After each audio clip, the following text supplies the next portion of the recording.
actually became a couple in my eyes, if I may share. Okay. It was when we were doing a song called Single Soon. When you came into the studio, I don't know, you started talking and we were breaking the ice, but it wasn't just, the reason why I felt comfortable is because it wasn't just a conversation between me and you privately. It was like a group of people and I felt comfortable around those people. Yeah. And you texted me that you had a good time and I texted you back.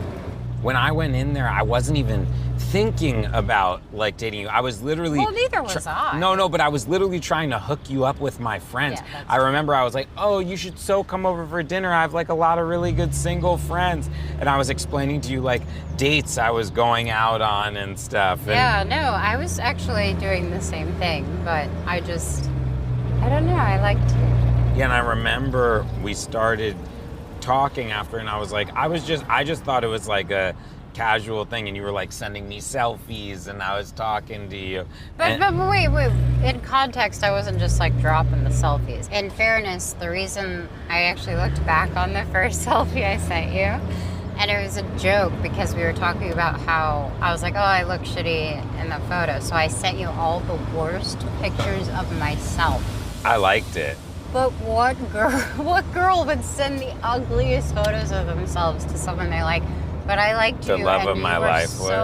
I know, but you were so fun, and you're like, no, that one doesn't count. And then you would say, okay, then you would laugh at some, and then you'd be like, what were you doing? But then there was one that you'd be like, actually, that's hot.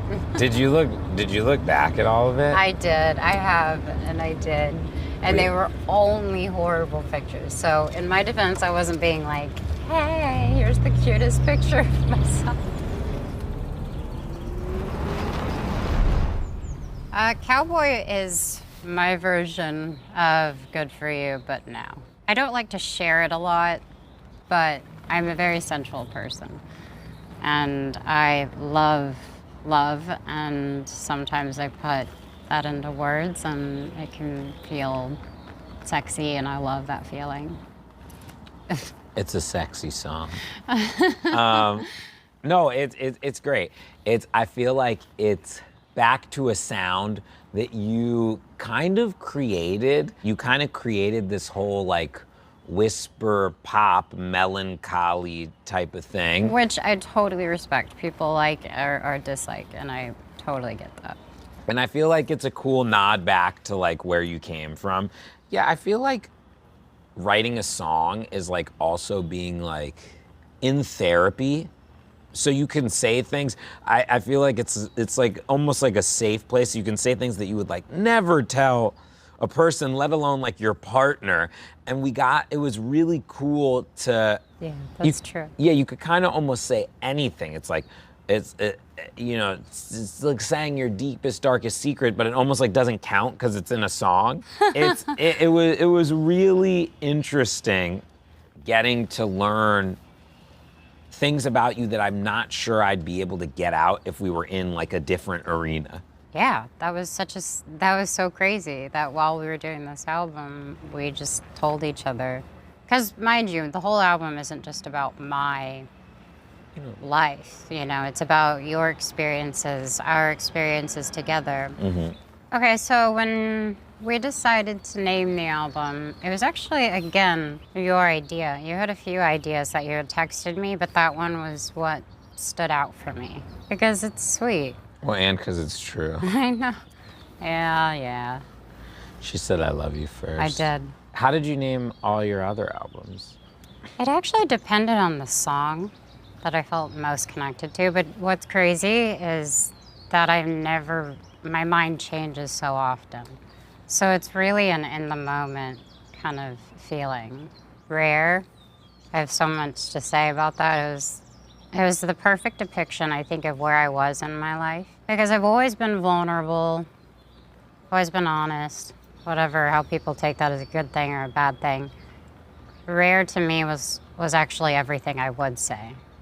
I don't have it all, but I do know that I'm worth it, and I know that I deserve to feel that feeling.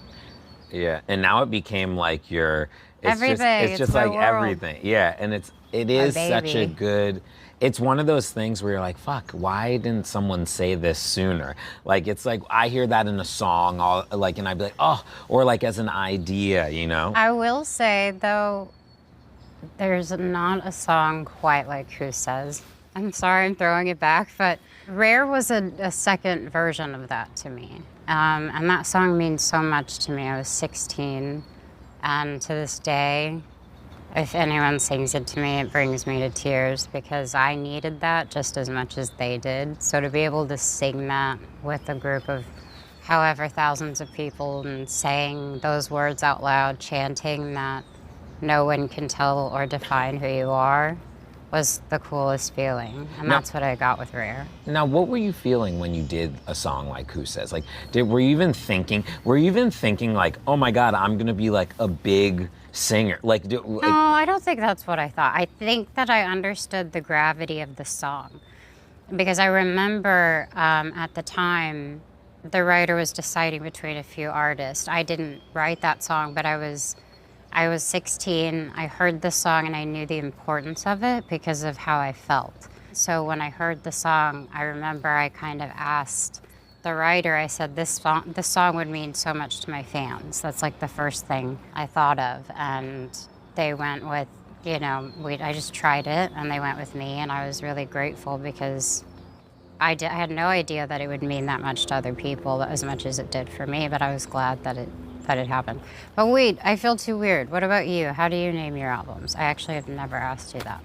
Well, for my own album, obviously I've helped name a lot of albums, for other people, but for myself, honestly, I came up with Friends Keep Secrets, also the name of my label. Yeah. Like, I love that.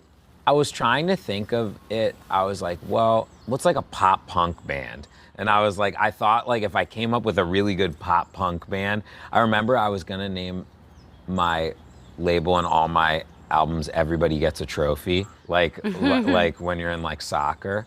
But I was just trying to think of stuff, and it doesn't even really go with my motto because I'm not like a secrets type of guy. But You're really not. But I think You're it's like, honest all the time. Yeah, I think Too it's like honest. if you know type of thing. I also like things where it's like, I like naming songs where it's like, not the song title isn't even in the song, or like the album title isn't even a song on the album. Really? Yeah. Like Friends Keep Secrets is not a song on any of my albums, or it's like not in any lyrics. And I always like, I don't know, I'm always weird like that. I also like don't love videos when, like music videos when they're lip syncing. Like I like it What do better. you mean? I like it better when it's not lit. Like if you look, like 90% of my music videos have no lip sync in them. I guess you're right. One of our first songs, we did a little video for it at Disneyland because we love Disneyland so much. It's actually one of Selena's like favorite places on earth. It makes me incredibly happy. I'm a huge roller coaster fan, not a big teacups fan. You put me on the roller coaster, flip me, dip me, do whatever you want to me. That's true. But you put me on the teacups and I'm a shell of a human being. It was really fun to torture you in that way for a second. Yeah, she loves to torture me. I do not. And she won't leave Disneyland without one of two things. It either has to, actually three. It has to Yes, either be give a my pickle, a corn dog, a huge leg of turkey, or all three combined. Yeah, I mean, I'm trying to do the three at the same time. Kidding. It was like you were sitting right there, and I thought it was a date, so I had dressed up, and you were here, and we kept our whatever it was, relationship or getting to know each other secret for, not secret, we just kept it in privacy. Mm-hmm. And this is kind of where we first started connecting. This is where we had our first kiss. It's where we made the album. I think it's special because we have a little studio set up. It's like so humble, nothing for real.